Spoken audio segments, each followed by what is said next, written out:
28 सितंबर 1992 एक ऐसा दिन जिसे शायद सारी दुनिया भूल गई, मगर उस दिन कुछ ऐसा हुआ जिसने कई अरसे तक लोगों को परेशान रखा। पीआईए का एक तैयारा PK-268 पाकिस्तानी वक्त के मुताबिक 11:13 पर टेक ऑफ करता है, मगर लैंडिंग से सिर्फ 10 मिनट पहले ही ये प्लेन हवा में गायब हो जाता है। कोई रडार, कोई सिग्नल, कोई ट्रांसमिशन इस प्लेन को डिटेक्ट नहीं कर सकती। किसी को समझ नहीं आता कि आखिर इस जहाज को जमीन निगल गई या आसमान खा गया।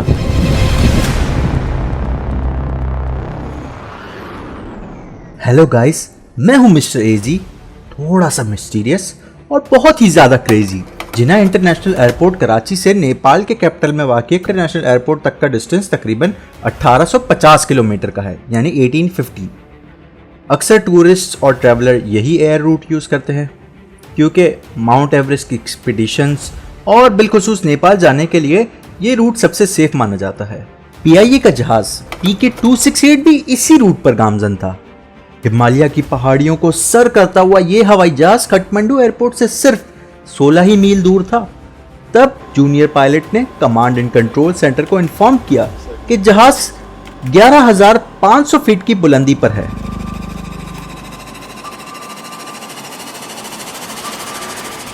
1992 में काठमांडू एयरपोर्ट पर एडवांस टेक्नोलॉजी और जियो मैप्स मौजूद नहीं थे, इसलिए पायलट्स को हैंड ड्रॉन मैप दिए जाते थे ताकि वो उन मैप्स को फॉलो करते हुए प्लेन को अपनी मंजिल तक बाहिफाजत पहुंचा सकें। मगर ये जहाज तो बिल्कुल गायब ही हो गया था। लास्ट रिपोर्ट करने के तकरीबन 10 मिनट के बाद प्लेन को लैंड करना चाहिए था, मगर एयर ट्रैफिक कंट्रोलर को वो जहाज कहीं दूर दूर तक ना दिखा, तो उसने फौरन इमरजेंसी डिपार्टमेंट को कॉल कर दी।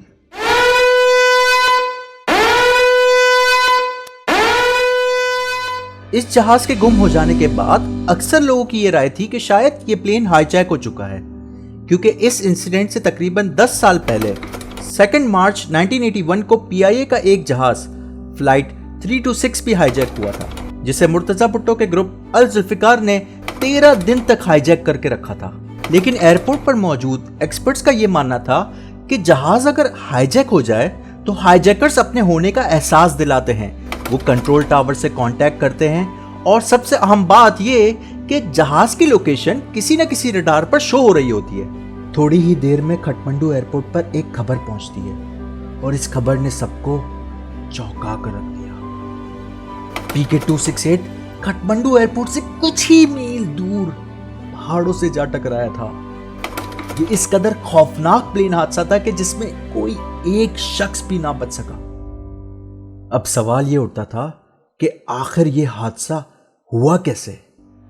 इस बात की इन्वेस्टिगेशन के लिए एक पूरी टीम काठमांडू एयरपोर्ट पहुंच गई और सबसे पहले एयर ट्रैफिक कंट्रोलर से तफ्तीश शुरू की गई। ट्रैफिक कंट्रोलर ने बताया कि पायलट की तरफ से प्लेन में खराबी से मुतल्लिक कोई कंप्लेन नहीं मिली और लास्ट इंफॉर्मेशन तक तो प्लेन की बुलंदी, डिस्टेंस और टाइमिंग बिल्कुल ठीक थी। ये बात इन्वेस्टिगेटर्स को बहुत अजीब लगी और उन्होंने फौरन उस जगह का विजिट करने का डिसाइड किया जहां प्लेन क्रैश हुआ था। बहुत मुश्किल से वो वहां पहुंचे तो उन्होंने देखा कि प्लेन बिल्कुल सीधा आकर पहाड़ से टकराया है, जिसकी वजह से किसी भी पैसेंजर का बचना मुमकिन ना था। क्रैश होने वाले पहाड़ से कुछ ही दूर दरख्त के ऊपर के हिस्से भी कटे हुए थे, जिसके बाद इन्वेस्टिगेटर्स को यह बात कंफर्म हुई कि जहाज के लैंडिंग गियर बिल्कुल ठीक थे और इंजन भी सही काम कर रहा था, वरना जहाज बिल्कुल सीधा टकराने के बजाय उसकी हाइट कुछ कम होती और वो कहीं नीचे गिर जाता। इन्वेस्टिगेटर्स इसी सोच में परेशान थे कि जब सब कुछ ठीक था तो आखिर ये इतना बड़ा एक्सीडेंट हुआ कैसे। उनकी इन्वेस्टिगेशन एक गोल दायरे में घूम रही थी और यूं वक्त गुजरता गया। कुछ ही दिनों बाद एक न्यू जूनियर इन्वेस्टिगेशन ऑफिसर भी उनकी टीम का हिस्सा बन गया। इस प्लेन क्रैश की बहुत सी वजूहत हो सकती हैं, क्योंकि काठमांडू एयरपोर्ट बाकी एयरपोर्ट से बहुत ही मुख्तलिफ था। इस एयरपोर्ट के हर तरफ पहाड़ ही पहाड़ थे और यहाँ पर फ्लाइट को लैंड करवाने के लिए एक स्पेशल मैप को फॉलो करना पड़ता था, जिसे सियरा अप्रोच कहते थे। इस मैप के मुताबिक पायलट को पहाड़ों की हाइट के हिसाब से प्लेन की रफ्तार और हाइट को स्टेप बाय स्टेप कम करना होता है। ये स्टेप्स काठमांडू एयरपोर्ट के रास्ते में मौजूद पहाड़ों की वजह से हैं। इन्वेस्टिगेशन टीम एक मर्तबा फिर से इस चार्ट को गो थ्रू कर रही होती है और इस बार न्यू ऑफिसर जब उस मैप को रीड करता है तो उससे एक गलती हो जाती है।